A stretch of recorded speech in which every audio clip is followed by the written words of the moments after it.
ਜਿਵੇਂ ਵੀ ਉਸ ਦਾ ਟੀਚਰ ਉਹਨੂੰ ਦੱਸਦਾ ਹੈ, ਗਿਆਨ ਦਿੰਦਾ ਹੈ, ਉਹਨਾਂ ਗੱਲਾਂ ਨੂੰ ਧਾਰਨ ਕਰਦਾ ਹੈ। ਇੱਕ ਦਿਨ ਵੱਡਾ ਸਾਇੰਸਦਾਨ ਉਹ ਬੱਚਾ ਬਣ ਜਾਂਦਾ ਹੈ। ਮਤਲਬ ਗੱਲ ਇੰਨੀ ਹੈ, ਜੇ ਕਿਸੇ ਮਨੁੱਖ ਨੇ ਜ਼ਿੰਦਗੀ ਵਿੱਚ ਕੁਝ ਵੀ ਬਣਨਾ ਹੈ, ਉਸ ਨੂੰ ਮਾਰਗਦਰਸ਼ਕ ਦੀ ਲੋੜ ਜ਼ਰੂਰ ਪੈਂਦੀ ਹੈ।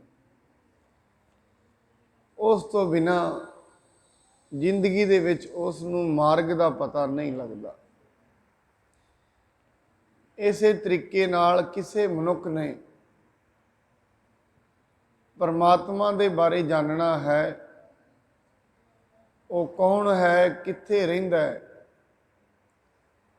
ਉਸ ਦੇ ਸੁਭਾਅ ਕੀ ਨੇ ਤੇ ਉਸ ਦੀ ਪ੍ਰਾਪਤੀ ਕਿਵੇਂ ਹੈ, ਇਹਨਾਂ ਗੱਲਾਂ ਦੇ ਬਾਰੇ ਜਾਣਨਾ ਹੈ।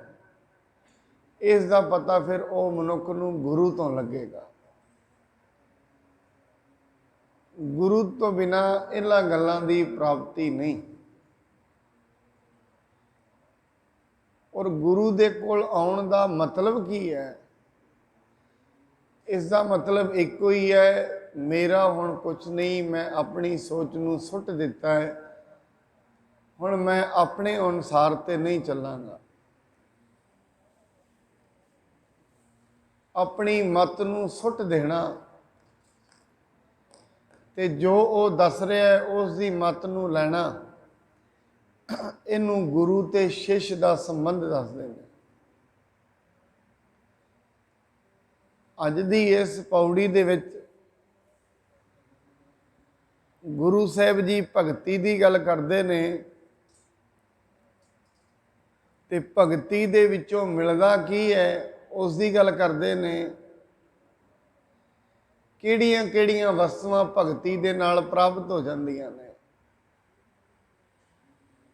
ਜੋ ਭਗਤੀ ਹੈ ਇਹ ਮਨੁੱਖੀ ਮਨ ਦੇ ਵਿੱਚ ਕੀ ਬਦਲਾਅ ਕਰਦੀ ਹੈ? ਕਿਉਂਕਿ ਗੁਰੂ ਦਾ ਮਤਲਬ ਸਿੱਧੇ ਸ਼ਬਦਾਂ ਵਿੱਚ ਬਾਣੀ ਕਹਿੰਦੀ ਹੈ, ਮੌਤ ਵੀ ਹੈ। ਜਦੋਂ ਗੁਰੂ ਦੇ ਕੋਲ ਜਾਣਾ ਹੈ, ਕਿਸੇ ਦੇ ਕੋਲ ਚੱਲਣੇ ਆ ਸਿੱਖਣ ਲਈ, ਫਿਰ ਆਪਣੀ ਮਤ ਕੋਲ ਨਹੀਂ ਹੋਣੀ ਚਾਹੀਦੀ। ਗੁਰੂ ਦੇ ਕੋਲ ਗੁਰੂ ਦੀ ਮਤ ਲੈਣੀ ਹੈ। ਮਹਾਰਾਜ ਸਾਹਿਬ ਨੇ ਬਾਣੀ ਵਿੱਚ ਵੀ ਕਿਹਾ ਹੈ, ਜੋ ਤਉ ਪ੍ਰੇਮ ਖੇਲਣ ਕਾ ਚਾਓ, ਸਿਰ ਧਰ ਤਲੀ ਗਲੀ ਮੇਰੀ ਆਓ। ਇਤ ਮਾਰਗ ਪੈਰ ਧਰੀਜੈ, ਸਿਰ ਦੀਜੈ ਕਾਣ ਨਾ ਕੀਜੈ। ਜੇ ਕੁਛ ਪ੍ਰਾਪਤ ਕਰਨਾ ਹੈ, ਕੁਛ ਲੈਣਾ ਹੈ, ਫਿਰ ਆਪਣੇ ਮਨ ਨੂੰ ਤਲੀ ਤੇ ਧਰੋ। ਤਲੀ ਤੇ ਧਰ ਕੇ ਤੇ ਲਿਆ ਕੇ ਗੁਰੂ ਦੇ ਚਰਨਾਂ ਵਿੱਚ ਸੁੱਟ ਦਿਓ। ਸੁੱਟਣ ਤੋਂ ਬਾਅਦ ਫਿਰ ਚੁੱਕਣਾ ਨਹੀਂ, ਇੰਨੀ ਸ਼ਰਧਾ ਤੇ ਵਿਸ਼ਵਾਸ ਰੱਖਣਾ ਹੈ। ਜਿਹੜੀ ਗੱਲ ਤੇ ਮਨੁੱਖ ਅੜ ਗਿਆ, ਦ੍ਰਿੜ ਵਿਸ਼ਵਾਸ ਕਰ ਲੈਣਾ ਗੁਰੂ ਦੀ ਇਹ ਗੱਲ ਕਹਿ ਰਿਹਾ ਤੇ ਹੋਏਗੀ। ਮੈਨੂੰ ਯਾਦ ਆਉਂਦੀ ਹੈ ਗੱਲ, ਇੱਕ ਗੁਰੂ ਲੋਕਾਂ ਨੂੰ ਸਿਤਾਰ ਸਿਖਾਉਂਦਾ ਹੁੰਦਾ ਸੀ, ਵੀਣਾ ਸਿਖਾਉਂਦਾ ਹੁੰਦਾ ਸੀ। ਸੰਗੀਤਕਾਰ ਬੜਾ ਵੱਡਾ ਸੀ, ਜਿਹੜੇ ਵੀ ਸਿੱਖਣ ਉਹਦੇ ਕੋਲ ਆਉਂਦੇ ਸੀ ਉਹਨਾਂ ਨੂੰ ਸਿਖਾਉਂਦਾ ਸੀ। ਉਹ ਕਹਿੰਦਾ ਜਿਹੜਾ ਤੇ ਮਨੁੱਖ ਪਹਿਲਾਂ ਹੀ ਸਿੱਖਿਆ ਹੋਇਆ ਹੈ ਉਹਦੀ ਫੀਸ ਲੱਗੇਗੀ ਦੁੱਗਣੀ। ਜਿਸ ਨੂੰ ਕੁਛ ਵੀ ਨਹੀਂ ਆਉਂਦਾ ਉਹਦੀ ਫੀਸ ਲੱਗੇਗੀ ਅੱਧੀ। ਵੀ ਇਹ ਚੰਗੀ ਗੱਲ ਹੈ, ਜਿਹਨੂੰ ਬੜਾ ਕੁਛ ਆਉਂਦਾ ਹੈ, 20 ਸਾਲ ਹੋਏ ਸਿੱਖ ਰਿਹਾ, ਉਹਦੀ ਫੀਸ ਲੱਗੇਗੀ ਦੁੱਗਣੀ ਜਿਹਨੂੰ ਪਹਿਲਾਂ ਹੀ ਆਉਂਦਾ ਹੈ। ਜਿਹਨੂੰ ਕੁਛ ਨਹੀਂ ਆਉਂਦਾ ਉਹਦੀ ਫੀਸ ਲੱਗਣੀ ਹੈ ਅੱਧੀ। ਇਹਦਾ ਕੀ ਕਾਰਨ ਹੈ? ਕਹਿੰਦੇ ਇਸ ਦਾ ਵੀ ਕਾਰਨ ਹੈ, ਅੱਧੀ ਫੀਸ ਕਿਉਂ ਲੱਗੇਗੀ? ਕਾਰਨ ਇਸ ਦਾ ਇਹ ਹੈ, ਜਿਹੜਾ ਪਹਿਲਾਂ ਹੀ ਸਿੱਖਿਆ ਹੋਇਆ ਹੈ, ਉਹ ਗੁਰੂ ਕਹਿੰਦਾ ਸੀ ਪਹਿਲਾਂ ਤੇ ਮੈਨੂੰ ਇਹਦੇ ਵਿੱਚੋਂ ਕੁਝ ਬਾਹਰ ਕੱਢਣਾ ਪਏਗਾ। ਜੇ 20 ਸਾਲ ਹੋ ਗਏ ਨੇ, ਬੜਾ ਕੁਝ ਭਰਿਆ, ਪਹਿਲਾਂ ਤਾਂ ਕੁਝ ਕੱਢਣਾ ਪਏਗਾ, ਤਾਂ ਹੀ ਤੇ ਅੰਦਰ ਕੋਈ ਚੀਜ਼ ਪਏਗੀ। जे पहला ही कुछ अंदर बहुत कुछ पिया है फिर अंदर कुछ नहीं जाना, पहला कढ़ना पैंदा है अंदरों। ते जिन्हें हजे सिखिया ही नहीं, बिल्कुल वर्खा खाली है, उत्ते जो मर्जी लिख लो। इस करके गुरु के दरबार में पहला तो मनुख नूं खाली होना पैंदा है, खाली होके। जदों तक ये खाली नहीं फिर गुरु ये दिल दे वरखे दे की लिखेगा, कुछ भी नहीं लिखा जाना। लिखिया उदण जा सकता है, सुखमणी साहब उधर अंदर बह जाएगी जिस दिन अंदर खाली हो जाएगा। हजे अंदर खाली नहीं है, ये पहले ही भरिया होया है, वासनावां नाल भरिया होया है, इच्छावां ते मंगां नाल भरिया होया है। फिर हजे गुरु दे कोल ते आउंदा है, गुरु नूं मंगण नहीं आउंदा, वो खाली नहीं है। जेड़े मनुख अंदर तो खाली ने वो गुरु तो गुरु नूं मंग लैंदे ने,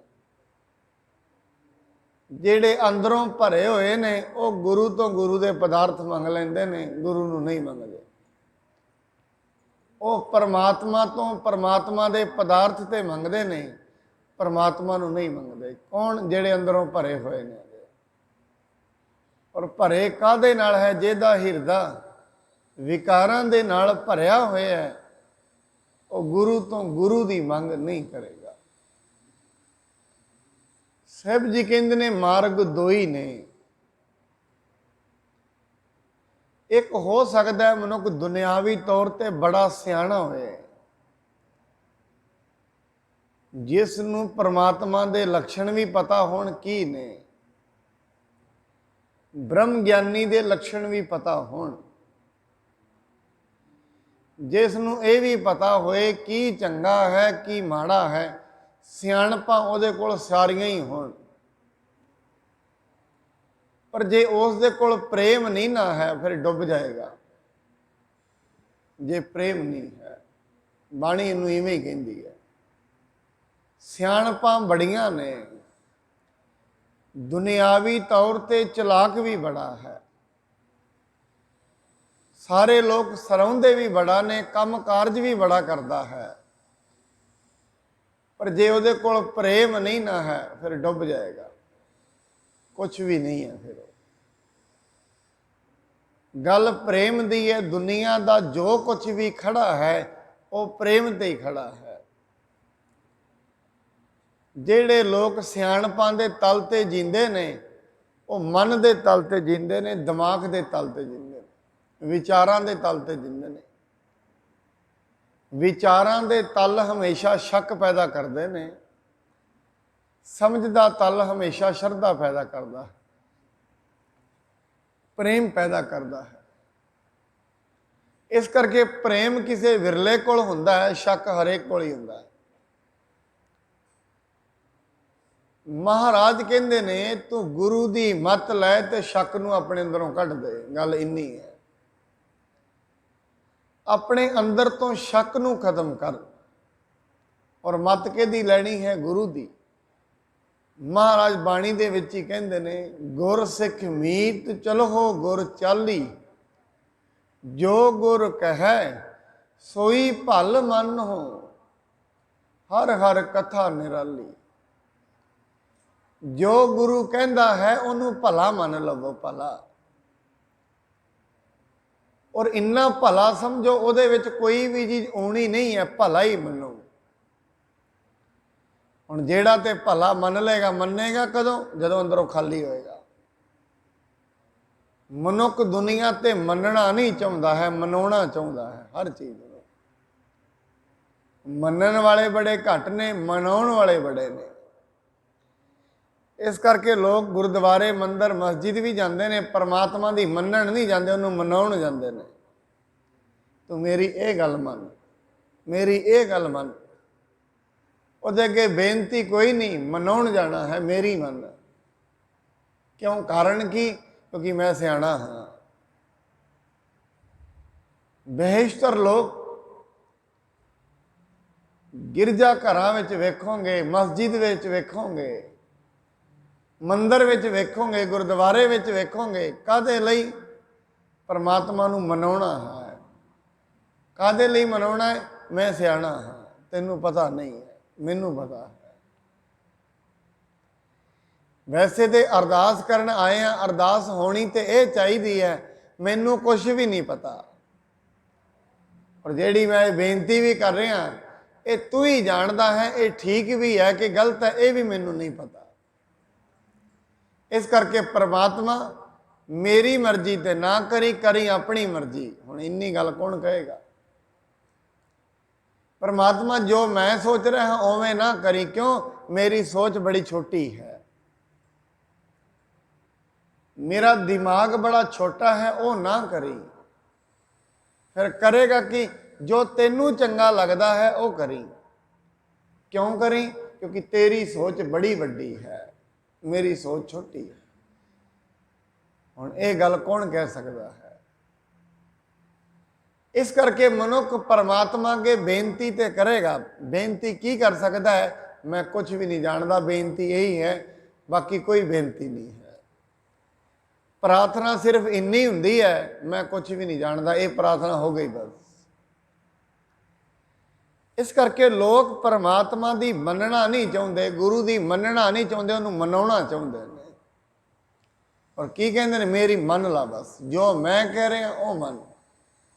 पर महाराज इस तो बिल्कुल अपोजिट उल्टी गल कर रहे हैं। कहते तू गुरु की मननी है, जे गुरु की नहीं मनेगा, वड्डे वड्डे सियाणे जिन्होंने दुनिया में सियाणा कहा जाता है, बड़ी सियाणपां दे मालक, हो सकता है भविख के ग्रंथों के ज्ञाता होण, दुनियावी तौर पर बड़ा ज्ञान भी होए, पर अंदर प्रेम नहीं, डुब गए। प्रेम किहदा नहीं? परमात्मा का। परमात्मा के प्रेम तो बिना डुब गए। और प्रेम की हुंदा है? मैं कुछ भी नहीं हाँ, ये प्रेम है। सियाणप की है? मैं कुछ हाँ, दिमागी तौर पर जीवना सियाणप मैं हाँ, ये सियाणप है। प्रेम की है? मैं कुछ भी नहीं हाँ, प्रेम हुंदा ही उत्थे है। गुर की मत तू लेहे याने, भगत बिना बहु डूबे सियाणे। प्रेम तो बिना, भगती तो बिना वड्डे वड्डे सियाणे डुब गए। भगत जिहड़ा शब्द हुंदा है ना, ਇਹਦਾ मतलब प्रेम ही हुंदा है। परमात्मा की भगती तो बिना वड्डे वड्डे सियाणे डुब गए। काहदे विच? हंकार विच। अपने आप को उच्चा समझ बैठे, अपने आप को कुछ समझ बैठे तो डुब गए। बाणी कहती तित सर वरड़ै भई ले निवासा, पानी पावक तिन है किया, पंकज मोह पग नहीं चालै, हम देखा तां डूबी हले। केड़ा दुनिया सरोवर केड़ा है? तित सरवरड़ै भई ले निवासा, पानी पावक।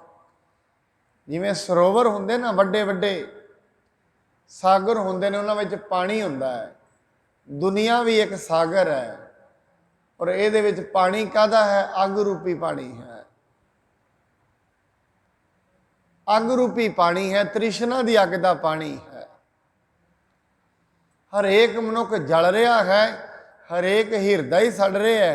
काहदे विच? एक अग है, तो वह अग विखदी नहीं है, ना वह धुआं ही है, ना वह विखदी।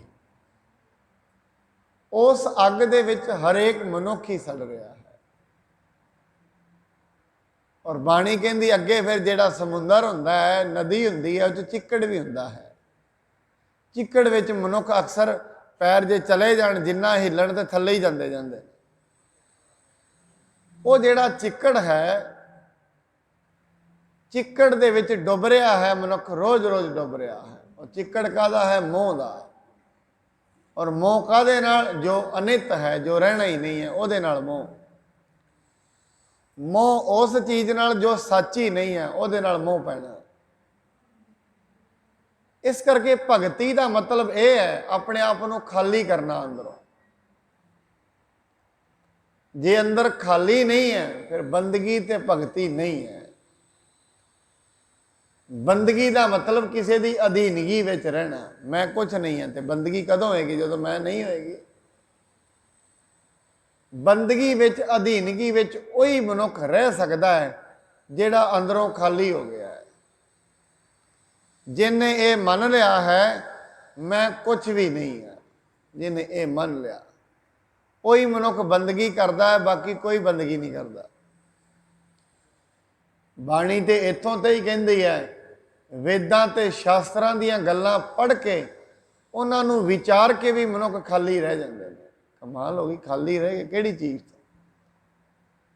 ਵੇਦਾਂ ਤੇ ਸ਼ਾਸਤਰਾਂ ਦੀਆਂ ਗੱਲਾਂ, ਗੁਰਬਾਣੀ ਨੂੰ ਬਾਰ-ਬਾਰ ਵਿਚਾਰ ਕੇ ਦਿਮਾਗੀ ਤਲ ਤੇ ਖਲੋ ਗਿਆ ਮਨੁੱਖ, ਉਹ ਖਾਲੀ ਰਹਿ ਗਿਆ ਪ੍ਰੇਮ ਤੋਂ ਬਿਨਾਂ। ਅੰਦਰ ਖਾਲੀ, ਪ੍ਰੇਮ ਬਿਨ। ਪ੍ਰੇਮ ਤੋਂ ਬਿਨਾਂ ਜੋ ਹਿਰਦਾ ਖਾਲੀ ਰਹਿ ਗਿਆ ਹੈ, ਬਾਣੀ ਤੇ ਕਹਿੰਦੀ ਹੈ ਜਿਸ ਹਿਰਦੇ ਦੇ ਵਿੱਚ ਪਰਮਾਤਮਾ ਦਾ ਪ੍ਰੇਮ ਤੇ ਬਿਰਹਾ ਨਹੀਂ ਹੈ, ਉਹ ਤਨ ਹੀ ਨਹੀਂ, ਉਹ ਤੇ ਮਸਾਣ ਹੈ। ਜਿਹੜੇ ਹਿਰਦੇ ਦੇ ਵਿੱਚ ਪਰਮਾਤਮਾ ਦਾ ਪ੍ਰੇਮ ਹੀ ਨਹੀਂ ਹੈ, ਉਹ ਹਿਰਦਾ ਨਹੀਂ ਹੈ, ਉਹ ਤੇ ਮਸਾਣ ਹੈ।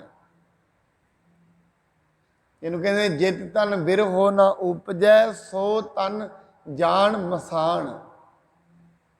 ਉਹ ਤੇ ਮਸਾਣ ਹੈ। ਕਿਉਂ? ਸੁੰਨਾ ਹੈ ਹਿਰਦਾ, ਕਾਹਦੇ ਬਿਨਾ? ਮਸਾਣ ਸੁੰਨੀ ਹੁੰਦੀ ਹੈ।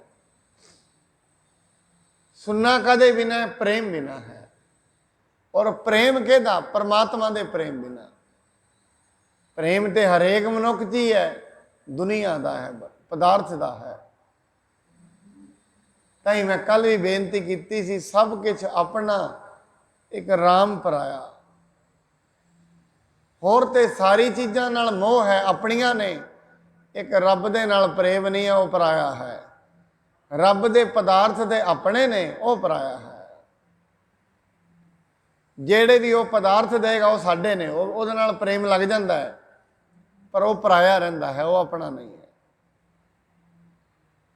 ਇਸ ਕਰਕੇ ਹਿਰਦਾ ਜਦੋਂ ਤਾਈਂ ਖਾਲੀ ਨਹੀਂ ਹੈ, ਉਦੋਂ ਤਾਈਂ ਪ੍ਰੇਮੀ ਨਹੀਂ ਹੈ। ਤੇ ਜੋ ਪ੍ਰੇਮੀ ਨਹੀਂ ਹੈ ਉਹ ਕੁਝ ਵੀ ਨਹੀਂ ਹੈ, ਡੁੱਬ ਜਾਏਗਾ।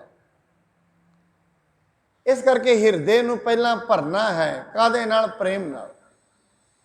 ਔਰ ਹਿਰਦਾ ਤੇ ਸਾਰਿਆਂ ਦਾ ਹੀ ਭਰਾ ਪਿਆ, ਹਰੇਕ ਮਨੁੱਖ ਹੀ ਭਰਿਆ ਪਿਆ। ਭਰਿਆ ਭਾਵੇਂ ਕਿਸੇ ਵੀ ਚੀਜ਼ ਨਾਲ ਪਿਆ, ਭਰਿਆ ਹਰੇਕ ਹੀ ਮਨੁੱਖ ਪਿਆ। ਇੱਕ ਵਾਰੀ ਨਾ ਇੱਕ ਰਾਜੇ ਨੇ ਆਪਣੇ ਬੱਚਿਆਂ ਨੂੰ ਕਹਿ ਦਿੱਤਾ,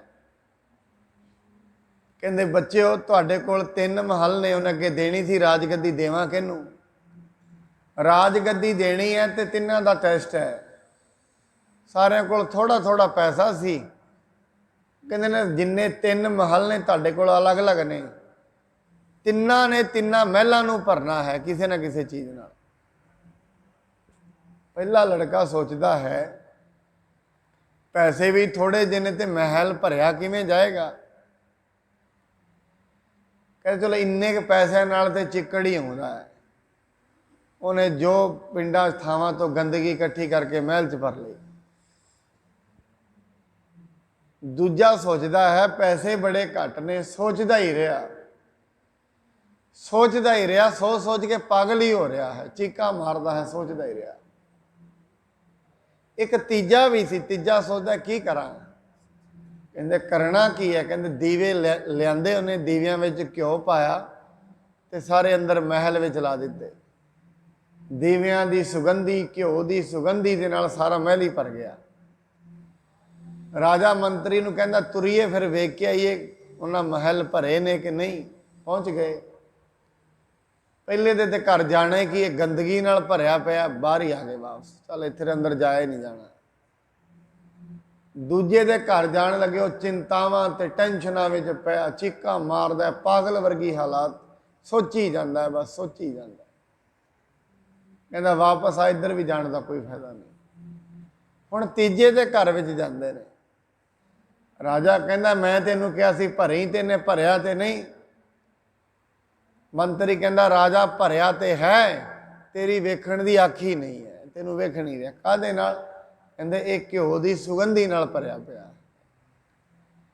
ਇਵੇਂ ਮਨੁੱਖ ਦਾ ਮਨ ਹੈ, ਭਰਿਆ ਤੇ ਇਹ ਪਿਆ ਹੈ ਕਿਸੇ ਦਾ ਦੁਨਿਆਵੀ ਗੰਦਗੀ ਨਾਲ ਹੀ ਭਰਿਆ ਪਿਆ ਹੈ, ਬਸ ਇਹਦੇ ਨਾਲ ਹੀ। ਇਹਨਾਂ ਚੀਜ਼ਾਂ ਨਾਲ ਹੀ ਭਰਿਆ ਪਿਆ ਹੈ, ਹੋਰ ਕੁਝ ਨਹੀਂ ਹੈ ਇਹਦੇ ਕੋਲ। ਕਿਸੇ ਦੀ ਨਿੰਦਾ, ਕਿਸੇ ਦੀ ਚੁਗਲੀ, ਕਿਸੇ ਦਾ ਈਰਖਾ, ਕਿਸੇ ਦੀ ਦਵੈਸ਼, ਇਹਨਾਂ ਨਾਲ ਹੀ ਭਰਿਆ ਪਿਆ ਹੈ। ਸਿਆਣਾ ਮਨੁੱਖ ਦੇ ਉਹਦੇ ਕੋਲ ਬਹਿੰਦਾ ਹੀ ਨਹੀਂ ਹੈ ਜਿਹਦੇ ਕੋਲ ਐਸੀਆਂ ਚੀਜ਼ਾਂ ਨੇ। ਕਿਉਂ? ਗੰਦਗੀ ਨੂੰ ਕੌਣ ਸੁਣੇਗਾ? ਗੰਦਗੀ ਦੇ ਕੋਲ ਕੌਣ ਬੈਠੇਗਾ? ਗੰਦਗੀ ਕੋਲ ਤਾਂ ਵੈਸੇ ਹੀ ਮੁਸ਼ਕ ਆਉਂਦੀ ਹੈ। ਕਦੀ ਵੇਖਣਾ ਕਿਤੇ ਗੰਦਗੀ ਦਾ ਢੇਰ ਹੋਏ ਨਾ ਤੇ ਮਨੁੱਖ ਕਦੀ ਨਹੀਂ ਬੈਠਦਾ। ਆਪਣੇ ਮਨ ਦੀ ਗੰਦਗੀ ਦਾ ਮਨੁੱਖ ਰੋਜ਼ ਹੀ ਸੰਗਤ ਕਰਦਾ ਹੈ। ਕਦੀ ਕਿਸੇ ਨੂੰ ਮਾੜਾ ਬੋਲਦਾ ਹੈ, ਈਰਖਾ ਦੇ ਵਚਨ ਬੋਲਦਾ ਹੈ, ਦਵੈਸ਼ ਦੇ ਵਚਨ ਬੋਲਦਾ ਹੈ। ਇਹ ਗੰਦਗੀ ਨਹੀਂ ਤੇ ਹੋਰ ਕੀ ਹੈ? ਬਾਹਰ ਦੀ ਗੰਦਗੀ ਤੇ ਵਿਖ ਜਾਂਦੀ ਹੈ, ਅੰਦਰ ਦੀ ਗੰਦਗੀ ਕਿਸੇ ਵਿਰਲੇ ਨੂੰ ਵਿਖਦੀ ਹੈ। ਬਾਹਰ ਦੀ ਗੰਦਗੀ ਨੂੰ ਵੇਖ ਕੇ ਤੇ ਲੋਕੀ ਮੂੰਹ ਦੇ ਉੱਤੇ ਹੱਥ ਧਰ ਲੈਂਦੇ ਨੇ, ਆਪਣੇ ਅੰਦਰ ਦੀ ਗੰਦਗੀ ਨੂੰ ਵੇਖ ਕੇ ਕੋਈ ਤੋਬਾ ਨਹੀਂ ਕਰਦਾ। ਪਹਿਲੀ ਗੱਲ ਤੇ ਵਿਖੀ ਨਹੀਂ ਹੈ। ਜਿਹਨੂੰ ਵਿਖ ਜਾਏਗੀ ਤੇ ਗੰਦਗੀ ਸਾਫ਼ ਹੋਣੀ ਸ਼ੁਰੂ ਹੋ ਜਾਏਗੀ। ਮੈਂ ਤਾਂ ਹੀ ਪਹਿਲੀ ਗੱਲ ਇਹ ਕਹੀ ਹੈ, ਮਨੁੱਖ ਨੂੰ ਪਹਿਲਾਂ ਪਤਾ ਤੇ ਲੱਗੇ ਅੰਦਰ ਗੰਦਗੀ ਹੈ, ਸਾਫ਼ ਤੇ ਤਾਂ ਹੀ ਹੋਏਗੀ। ਹੁਣ ਦੂਜੇ ਕੋਲ ਗਿਆ, ਦੂਜੇ ਦੇ ਮਹਿਲ ਵਿੱਚ ਚਿੰਤਾ, ਝੋਰੇ, ਫਿਕਰਾਂ ਕਾਹਦੀਆਂ? ਕਿਵੇਂ ਭਰੇਗਾ? ਇਹ ਦੂਜੇ ਮਨੁੱਖ ਦੇ ਹਾਲਾਤ ਕੀ ਨੇ? ਮਨੁੱਖ ਚਿੰਤਾਵਾਂ ਤੇ ਟੈਨਸ਼ਨ ਤੇ ਡਿਪਰੈਸ਼ਨ ਨਾਲ ਭਰਿਆ ਪਿਆ। ਹੋਏਗਾ ਕੀ ਕੱਲ ਨੂੰ? ਕੱਲ ਨੂੰ ਜ਼ਿੰਦਗੀ ਚੱਲੇਗੀ ਕਿਵੇਂ ਇਹਨਾਂ ਚਿੰਤਾਵਾਂ ਵਿੱਚ? ਮੈਂ ਤਾਂ ਕਈ ਵਾਰੀ ਇੱਕ ਚੀਜ਼ ਕਹਿਣਾ ਹੁੰਦਾ ਸਾਧ ਸੰਗਤ, ਹੁਣ ਪਤਾ ਨਹੀਂ ਇਹ ਗੱਲ ਠੀਕ ਹੈ ਕਿ ਗਲਤ ਹੈ, ਆਪ ਜੀ ਸਰਵਣ ਕਰਨਾ।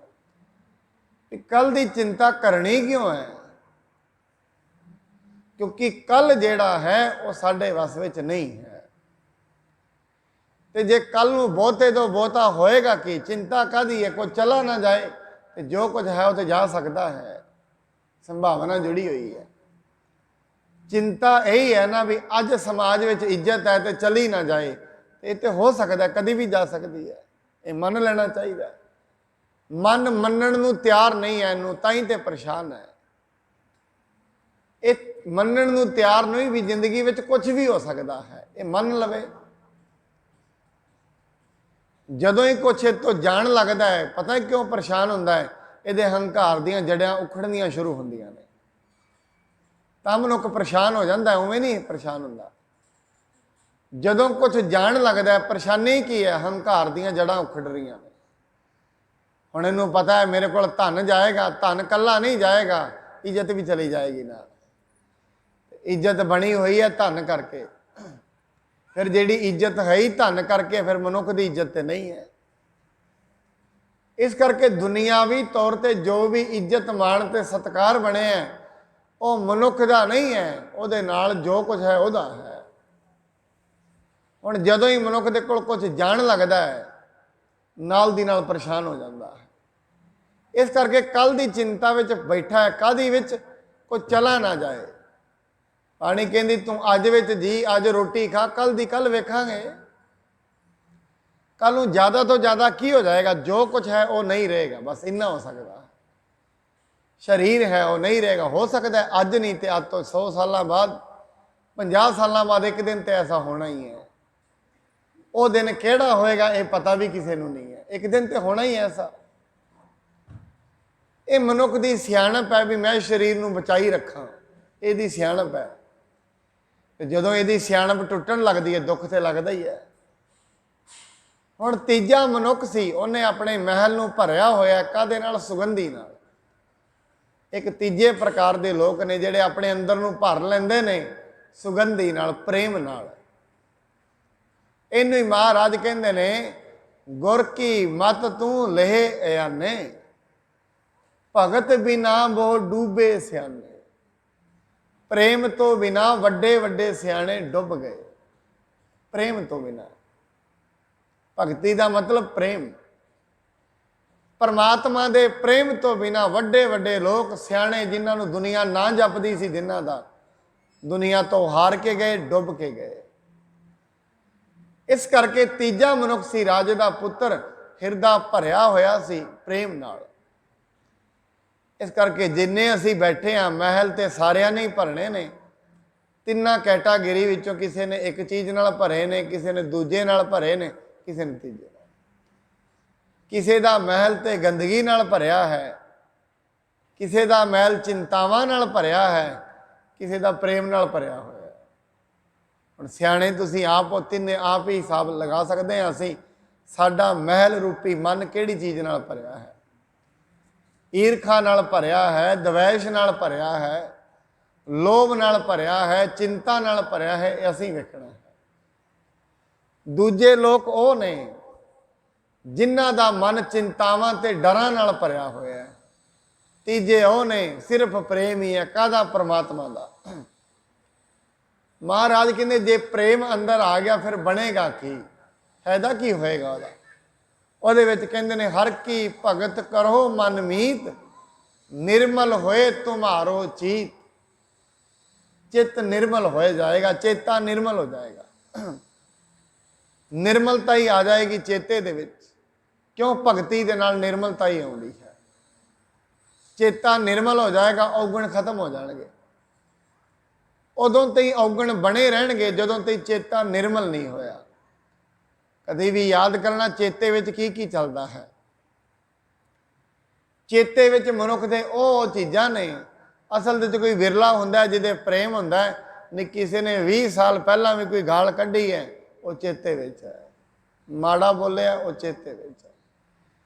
20 ਸਾਲ ਪਹਿਲਾਂ ਕੋਈ ਸਤ ਸੰਗਤ ਦਾ ਬਚਨ ਸੁਣਿਆ ਹੋਏ, ਉਹ ਚੇਤੇ ਵਿੱਚ ਨਹੀਂ ਹੈ। ਇਹਦਾ ਮਤਲਬ ਤੇ ਮਨ ਸਾਡਾ ਕੋਈ ਡਸਟਬਿਨ ਹੈ ਜਿਹਦੇ ਵਿੱਚ ਲੋਕਾਂ ਦੀਆਂ ਬੁਰਾਈਆਂ ਇਕੱਠੀਆਂ ਕੀਤੀਆਂ ਨੇ। ਗੰਦਗੀ ਕਾਹਦੇ ਵਿੱਚ ਇਕੱਠੀ ਕੀਤੀ ਜਾਂਦੀ ਹੈ? ਡਸਟਬਿਨਾਂ ਵਿੱਚ। ਤੇ ਜਿਸ ਮਨੁੱਖ ਦਾ ਮਨ ਹੀ ਡਸਟਬਿਨ ਬਣ ਗਿਆ, ਵੇਖ ਲਓ ਜਿੱਥੇ ਮੁਸ਼ਕ ਹੋਏ ਕੌਣ ਖਲੋਂਦਾ ਉੱਥੇ। ਤੇ ਅਸੀਂ ਕਹਿੰਦੇ ਹਾਂ ਪਰਮਾਤਮਾ ਤੂੰ ਮੇਰੀ ਗੱਲ ਸੁਣ ਲੈ, ਪਰਮਾਤਮਾ ਉੱਥੇ ਕਿਵੇਂ ਆ ਜਾਏਗਾ? ਗੰਦਗੀ ਦੀ ਥਾਂ ਤੇ ਅਸੀਂ ਜਾ ਕੇ ਰਾਜੀ ਨਹੀਂ, ਤੇ ਪਰਮਾਤਮਾ ਆ ਜਾਏਗਾ ਉੱਥੇ। ਏਡਾ ਨਿਰਮਲ ਪਰਮਾਤਮਾ, ਸੋ ਪੁਰਖ ਨਿਰੰਜਨ, ਹਰ ਪੁਰਖ ਨਿਰੰਜਨ, ਹਰ ਅਗਮਾ ਅਗਮ ਅਪਾਰਾ, ਸਭ ਧਿਆਵ ਹੈ ਸਭ ਧਿਆਵ ਹੈ ਤੁਧ ਜੀ, ਹਰ ਸੱਚੇ ਸਿਰਜਣਹਾਰਾ। ਇੱਡੀ ਨਿਰਮਲਤਾ ਵਾਲਾ ਪਰਮਾਤਮਾ, ਤੇ ਉਹਨੂੰ ਸੱਦ ਕਿੱਥੇ ਰਹੇ ਆ? ਗੰਦਗੀ ਵਿੱਚ ਨਹੀਂ ਆਏਗਾ। ਪਹਿਲਾਂ ਇਹ ਸਾਫ਼ ਹੋਏਗਾ ਫਿਰ ਉਹ ਆਏਗਾ, ਉਸ ਤੋਂ ਪਹਿਲਾਂ ਨਹੀਂ ਹੋਗਾ। ਪਹਿਲਾਂ ਅੰਦਰੋਂ ਬਾਣੀ ਕਹਿੰਦੇ ਬਿਸਰ ਗਈ ਸਭ ਤਾਤ ਪਰਾਈ, ਜਬ ਤੇ ਸਾਧ ਸੰਗਤ ਮੋਹਿ ਪਾਈ, ਨਾ ਕੋ ਵੈਰੀ ਨਹੀਂ ਬੇਗਾਨਾ, ਸਗਲ ਸੰਗ ਹਮ ਕੋ ਬਨ ਆਈ। ਉੱਥੇ ਪਰਮਾਤਮਾ ਆਉਂਦਾ ਹੈ? ਨਹੀਂ, ਨਹੀਂ ਆਉਂਦਾ। ਪਰਮਾਤਮਾ ਨੂੰ ਜੇ ਬੁਲਾਉਣਾ ਹੈ, ਬਾਣੀ ਪਿੰਦੇ ਜਾਏ ਪੁੱਛੋ ਸੁਹਾਗਣੀ ਵਾਹ ਹੈ, ਕਿੰਨੀ ਬਾਤੀ ਸੋਹ ਪਾਈ ਹੈ। ਕਹਿੰਦੇ ਸੁਹਾਗਣੀ ਨੂੰ ਜਾ ਕੇ ਪੁੱਛੋ ਵੀ ਰੱਬ ਮਿਲਿਆ ਕਿਵੇਂ ਹੈ, ਪ੍ਰੇਮ ਮਿਲਿਆ ਕਿਵੇਂ ਹੈ। ਉਹ ਕਹਿੰਦਾ ਹੋਰ ਕੋਈ ਪ੍ਰੇਮ ਦੀ ਗੱਲ ਨਹੀਂ ਹੈ, ਇੱਕੋ ਹੀ ਗੱਲ ਹੈ ਪ੍ਰੇਮ। ਜੇ ਰੱਬ ਨੂੰ ਮਿਲਣਾ ਇੱਕੋ ਹੀ ਗੱਲ, ਆਪ ਗਵਾਈ ਹੈ ਤਾਂ ਸੋਹ ਪਾਈ ਹੈ, ਔਰ ਕੈਸੀ ਚਤੁਰਾਈ। ਹੋਰ ਚਤੁਰਾਈ ਦੀ ਲੋੜ ਹੀ ਨਹੀਂ। ਭਗਤੀ ਕੀ ਹੈ? ਆਪਣੇ ਆਪ ਨੂੰ ਗਵਾ ਲੈਣਾ। ਆਪਣਾ ਆਪ ਗਵਾਇਆ ਨਹੀਂ ਜਾਂਦਾ, ਬੜਾ ਮੁਸ਼ਕਿਲ ਹੈ। ਆਪਣੇ ਆਪ ਨੂੰ ਮਾਰਨਾ ਇਹੀ ਮੁਸ਼ਕਿਲ ਹੈ। ਮੈਂ ਕੁਝ ਵੀ ਨਹੀਂ। ਹੁਣ ਸੱਟ ਵੱਜਦੀ ਹੈ ਨਾ, ਕਦੇ ਵੀ ਅਸੀਂ ਬਾਹਰ ਖੜੇ ਹਾਂ, ਕੋਈ ਉੱਚੀ ਆਵਾਜ਼ ਵਿੱਚ ਬੋਲਿਆ ਹੈ, ਸੱਟ ਕਿਹਨੂੰ ਵੱਜੇਗੀ? ਹੰਕਾਰ ਨੂੰ ਵੱਜੇਗੀ। ਸਾਨੂੰ ਸਰੀਰ ਨੂੰ ਸੱਟ ਬੜੀ ਘੱਟ ਵੱਜਦੀ ਹੈ। ਕਦੇ ਨੋਟ ਕਰਨਾ, ਜੇ ਕੋਈ 40 ਸਾਲ ਦਾ ਹੋ ਗਿਆ ਹੈ ਨਾ, ਕੋਈ 70% ਤੇ ਲੋਕ ਐਸੇ ਹੁੰਦੇ ਨੇ ਜਿਨ੍ਹਾਂ ਦੇ ਸਰੀਰ ਨੂੰ ਸੱਟ ਨਹੀਂ ਵੱਜਦੀ, ਪਰ ਹਉਮੈ ਤੇ ਹੰਕਾਰ ਨੂੰ ਸੱਟ ਹਮੇਸ਼ਾ ਵੱਜਦੀ ਰਹਿੰਦੀ ਹੈ। ਕਦੇ ਵੀ ਸੱਟ ਵੱਜਦੀ ਹੈ, ਹੰਕਾਰ ਨੂੰ ਵੱਜਦੀ ਹੈ, ਲੋਭ ਨੂੰ ਵੱਜਦੀ ਹੈ, ਈਰਖਾ ਨੂੰ ਵੱਜਦੀ ਹੈ। ਉਹੀ ਸੱਟਾਂ ਰੋਜ਼ ਰੋਜ਼ ਪਰੇਸ਼ਾਨ ਕਰਦੀਆਂ ਨੇ। ਕਦੇ ਵੀ ਸੱਟ ਵੱਜੇਗੀ ਇਹਨਾਂ ਚੀਜ਼ਾਂ ਨੂੰ ਵੱਜੇਗੀ।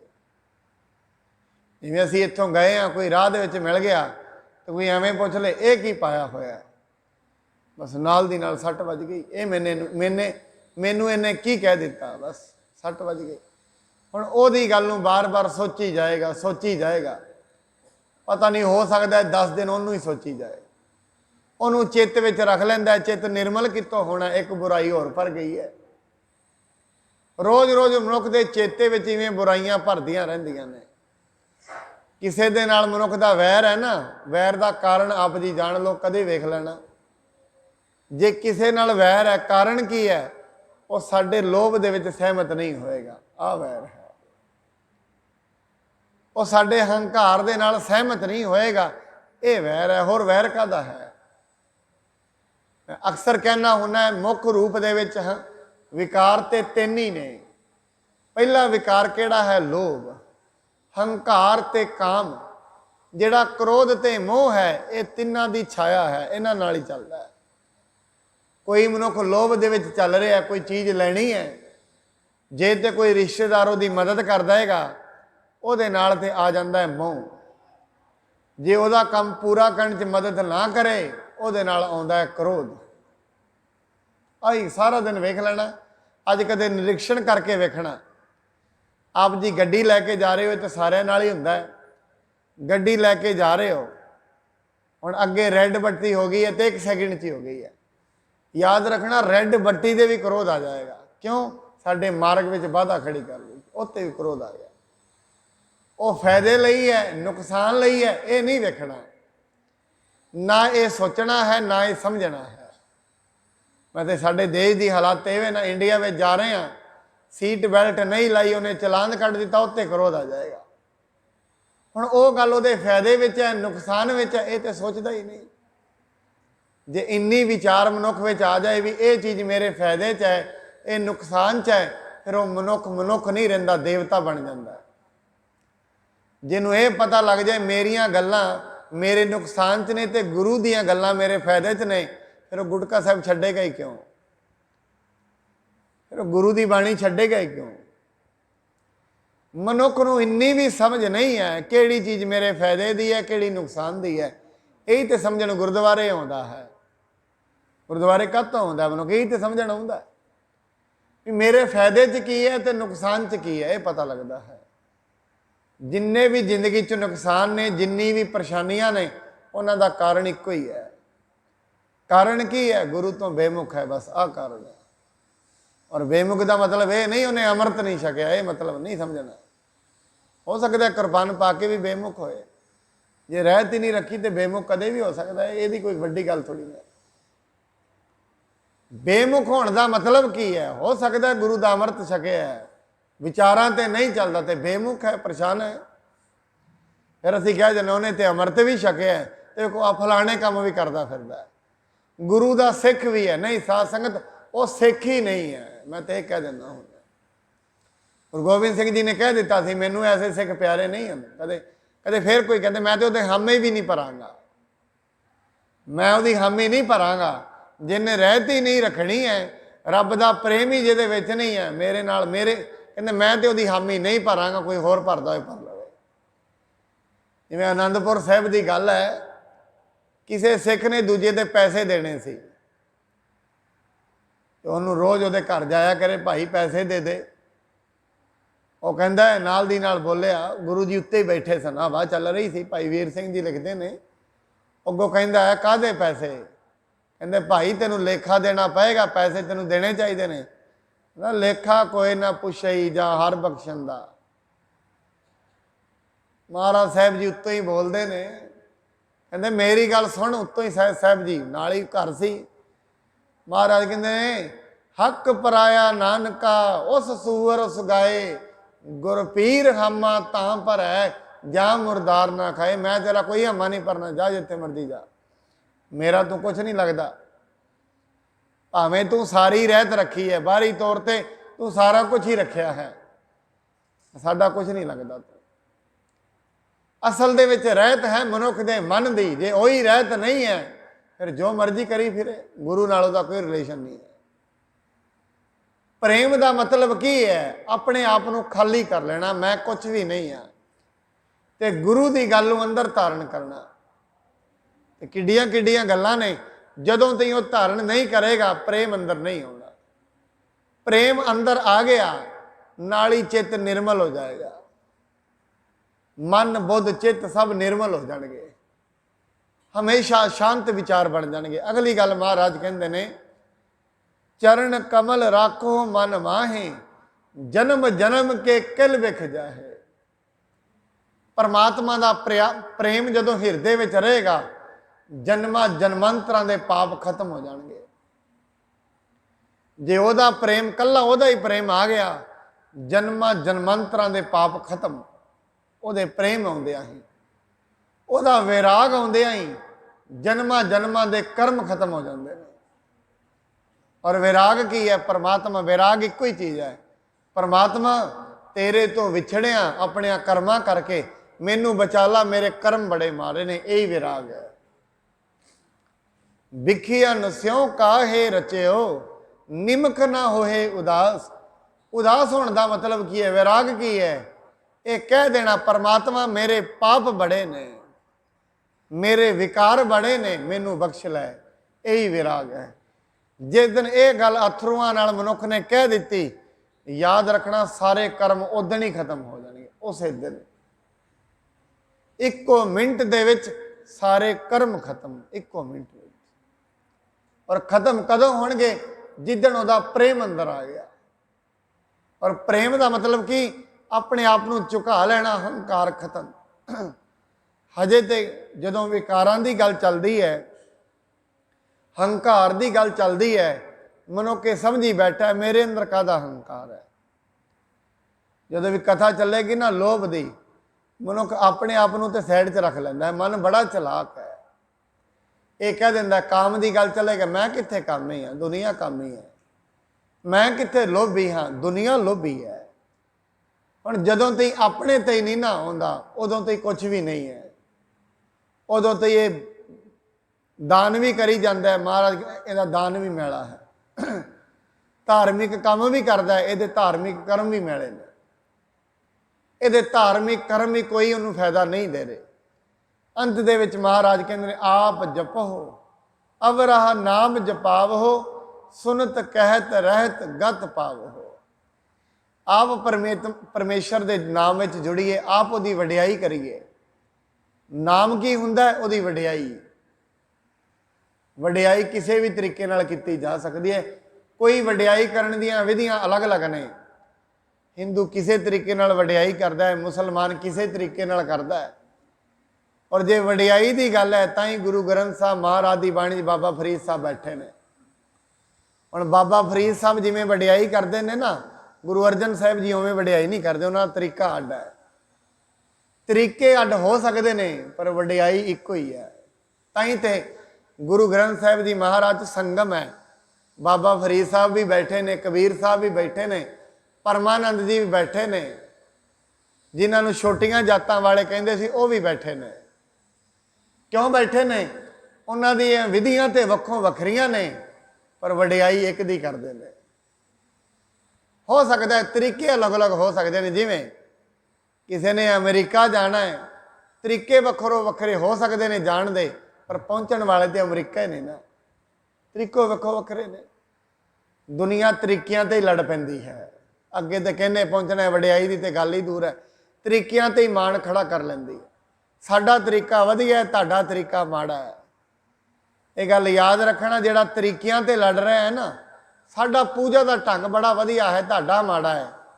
ਬਸ ਇੱਕ ਗੱਲ ਯਾਦ ਰੱਖਣਾ, ਹਜੇ ਉਹਨੂੰ ਮਿਲਿਆ ਕੁਝ ਨਹੀਂ ਹੈ।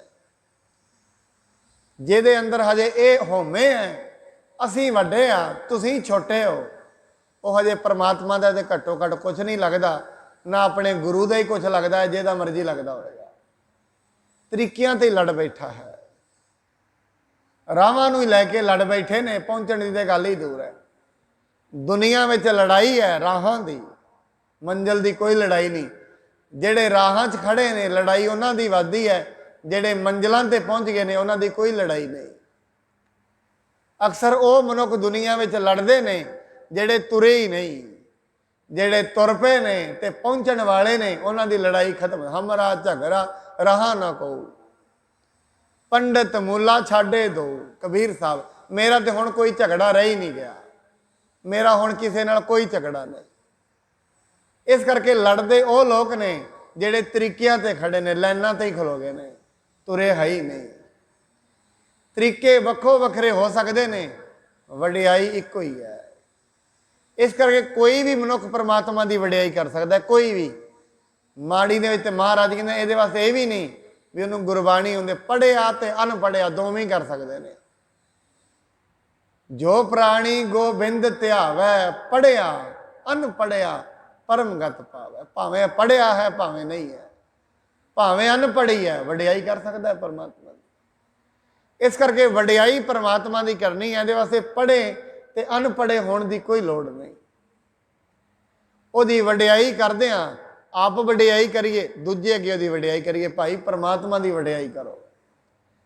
ਮਨੁੱਖ ਵਡਿਆਈ ਕਰਦਾ, ਉਸਤਤ ਕਰਦਾ, ਦੁਨੀਆ ਦੀ ਕਰਦਾ, ਪਦਾਰਥਾਂ ਦੀ ਕਰਦਾ, ਨਿੰਦਾ ਵੀ ਕਰਦਾ, ਦੁਨੀਆ ਦੀ ਕਰਦਾ, ਪਦਾਰਥਾਂ ਦੀ ਕਰਦਾ। ਕੋਈ ਵਿਰਲਾ ਮਨੁੱਖ ਹੁੰਦਾ ਜਿਹੜਾ परमात्मा की ਉਸਤਤ ਕਰਦਾ।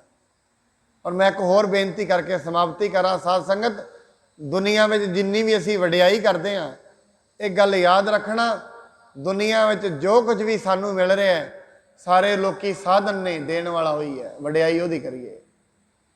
माँ ने पालिया, पालिया माँ ने नहीं। गुरु अर्जन साहब जी कहते हैं सुखमनी साहब च, पालिया तेनू रब ने, माँ एक साधन है। पालिया उन्हें रमैया के गुण चेत प्रानी, कवन मूल ते कवन दृष्टानी। दिन जिन तू साज सवार शिंगारिया, गर्भ अगन में जिन्हें उबारिया। पालन वाला वो है, साधन माँ है। इस करके जिन्हें पालिया साधन की भी मनुख इज्जत तो करता ही है। अंत दे विच महाराज कहते हैं, सार भूत सत हर को नाओ, सहज सुभाए नानक गुण गाओ। सहज सुभाव प्राप्त होंदा है, उसके गुण गाउंदिया गाउंदिया मनुख अडोल अवस्था में पहुँच जाता है। उसके गुण गाइए, किहदे गुण? परमात्मा दे, रब दे गुण गाइए। उसके गुण गाउंदिया गाउंदिया मनुख गुणवान हो जाता है। गुण कह गुणी समावणिया, ਉਹਦੇ गुण कह कह के आप भी गुणवान हो जाता है। इन्नियां बेनतियां प्रवान। कल नूं होर सतगुरु महाराज जी जिहड़ी सत संगत की वडियाई दसणगे, नाल इह भी दसणगे, हे मनुख तू चिंता दे विच ना बस, अचिंत हो जा। एक एक शब्द आउंदा है भी जे चिंता नहीं करनी फिर काम धंधे छड़ दईए। आपां कल नूं इत्ते विचार करांगे सतगुरु जी दा आशा की है, चिंता की है ते निकलदी किवें है, किवें मनुख ये जिंदगी विच अज विच ही जीना है, किवें आनंद नाल जी सकदा है। कल नूं इत्ते विचार करांगे। इन्नियां बेनतियां प्रवान। होई भुल चुक दे लई खिमा करनी जी। सतगुरु जी किरपा करन, आप सब सतसंगियां ते मेहर भरिया हथ रखण, घरां परिवारां च सुख शांति दी दात बख्शण। इन्नियां बेनतियां प्रवान। वाहिगुरू जी का खालसा, वाहिगुरू जी की फतेह।